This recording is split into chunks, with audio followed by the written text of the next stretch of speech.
Hi there, this is Jennifer Solorzano. We're going to begin a series of a cupcake that's going to teach you how to bake and decorate a basic cake. These are some of the materials we'll be using today, as well as 3 eggs, any oil that you prefer for cooking, and a 1/2 cup. The first thing we're going to do is pour out the corn oil into the bowl. Then crack 3 eggs into the bowl.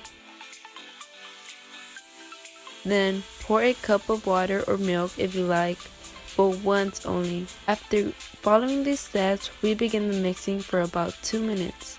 After the 2 minutes, we then grab the cooking spray called Pam and spray the muffin tray with it. Then we apply the cupcake linears onto the tray. When we're done, we grab a spoon to grab the cake batter to place it inside the cupcake linears and only halfway.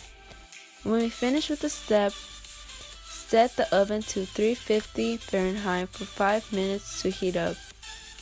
Then place the tray into the oven for 30 minutes and let it cool down for 10 to 15 minutes when it's done.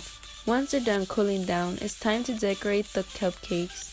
We are going to apply the cupcakes with chocolate fudge and strawberry flavored frosting with sprinkles and confetti toppings.